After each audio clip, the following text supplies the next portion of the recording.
আপা আমারে কইলো বাচ্চা হইতে দেরি হইব। আমি কইলাম এত ডাক্তার থাকতে দেরি হইব কেন? প্রয়োজন হলে আরো 2-3 জন মিলে চেষ্টা করেন। আসসালামু আলাইকুম। শ্বশুর আব্বা আমারে এসে কইলো তোমার শাশুড়ি তো টেনশনে একবারে মৃত্যু পথযাত্রী। আমি কইলাম যাত্রা শুভ হোক। এক ভদ্র মহিলা এসে আমারে কইলো আমার পোলা তো 3 মাস হইলো হাঁটতেছে। আমি কইলাম হাই হাই ওরে আটকান, বহুদূর তো চলে গেছে। আমার বউ আমারে ডাইকা কইলো খুব টেনশন হইতেছে যদি একটা কিছু হয়। আমি কইলাম আরে একটা কিছু হওয়ার জন্যই তো আনছি। আমি কইলাম থাকো আমি বাসা থেকে আসতেছি। কইলো তা আগে তোমার শালি আসুক। আরে তাইলে যায় লাভ কি? দিদা আমারে কইলো বাচ্চা হওয়ার আগে টক খাওয়ান লাগে, এই ধর তোর বইয়ের জন্য 1 বাটি আচার নিয়ে যা। আমি কইলাম তাহলে আমারও 1 বাটি দাও। দিদা কইলো আরে না বাচ্চা তো হইব তোর বইয়ের। আমি কইলাম হ অবাক ব্যাপার, একই দিনে বিয়ে করলাম শুধু বইয়ের খবর হয়ে গেল। বউ কইলো বাড়িতে নতুন অতিথি আসতেছে, শুনে খুব আনন্দ পাইলাম। পরদিন দেখি শ্বশুর শাশুড়ি চলে আসছে। পাশের ঘর থেকে শালিকা এসে আমারে কইলো দুলা ভাই আমি কিন্তু বইনরে সারা রাইতে ঘুমাইতে পারি না। আমি কইলাম হ আমিও। আজ থেকে তোমরা দুজনে একসাথে থাইকো, আমি মধ্যিখানে ম্যারেজ করে আনি মনে। শালি কইলো আমার বোনের বাচ্চা হইব জন্য আমার খুব খুশি খুশি লাগতেছে। আমি কইলাম এইবার তোমার উচিত তোমার বোনরে খুশি করা। পরিবার পরিকল্পনার এক আপা আসছিল। আপা আমারে কইলো যে জন্ম নিয়ন্ত্রণের জন্য কোনো পদ্ধতি গ্রহণ করছিলেন কি? আমি কইলাম পদ্ধতি একটা গ্রহণ করছিলাম কিন্তু ওইটা নিয়ন্ত্রণের না। আপা আমার বউরে কইলো যে এই সময় ভালো মন্দ খাওয়া দরকার, আপনার কি খাইতে সবচেয়ে ভালো লাগে? আমি কইলাম ওই একটা খাবারের নাম কয়া দাও। ওইটা কইও না। আপা আমার বউরে কইলো এই সময় কিন্তু ভারী কোনো কিছু তুলবেন না। আমি কইলাম আমার ওজন খুব একটা বেশি না। আমার বন্ধু আমারে কইলো আমার শ্বশুর শাশুড়ি খুব খারাপ, মাসে 2-3 বার যাওয়া আসা করে। আমি কইলাম আমার শ্বশুর শাশুড়ি খুব ভালো, সে 5-6 মাস আগে আসছিল আর যায় নাই। আমি যাই শ্বশুর শাশুড়ি কইলাম আপনারা বাড়ি যাবেন কবে? কইলো নাতি নাতির মুখটা দেখে যাবো না।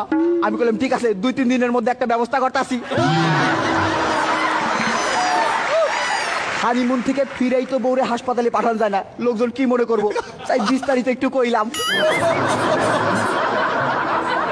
শালিরে করে রিক্সায় করে হাসপাতালের দিকে আসতেছিলাম। শালি আমার জড়ায় ধরে কইলো আমার খুব টেনশন হইতেছে। আমি আরো শক্ত করে জড়াই ধরলাম, আমার টেনশন তো বেশি। হাসপাতালে ঢুকতেই ডাক্তার রে দেখে বুকটা ধীপ ধীপ করতেছিল। মাইয়া ডাক্তার রে। ডাক্তার আপা আমারে কইলো বাচ্চা হইতে দেরি হইব।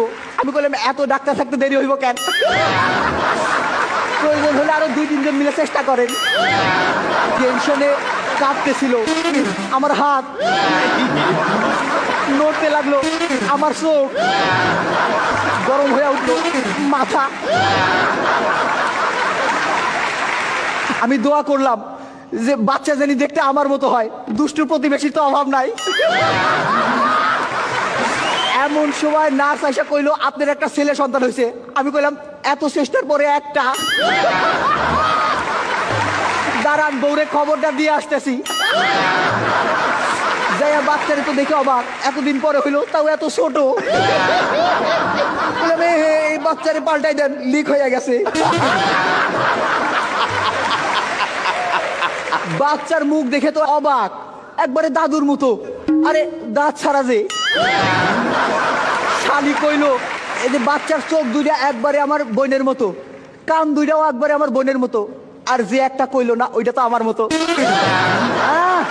আমি নাকের কথা কইতেছিলাম। আমার যে ছেলে সন্তান হয়েছে এইটা শুনেই বিশ্বাস করেন।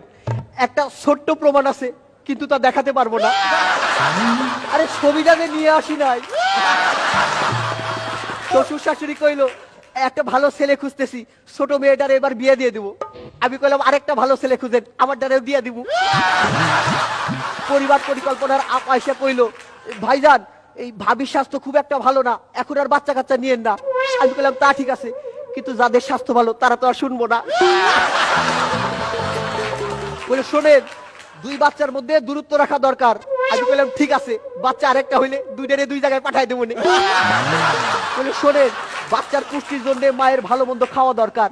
আমি বললাম এই তো, মেয়ে মানুষ বলে পক্ষপাতিত্ব করলেন। ছেলে হলে বলতেন বাচ্চার পুষ্টির জন্য বাবার ভালো মন্দ খাওয়া দরকার। আর সারাদিন ধরে বউ বলতেছে আজ পারফরমেন্স যেন ভালো হয়। আমি কইলাম অনেকদিন পর তো, ঠিক আছে চেষ্টা করুম নেই।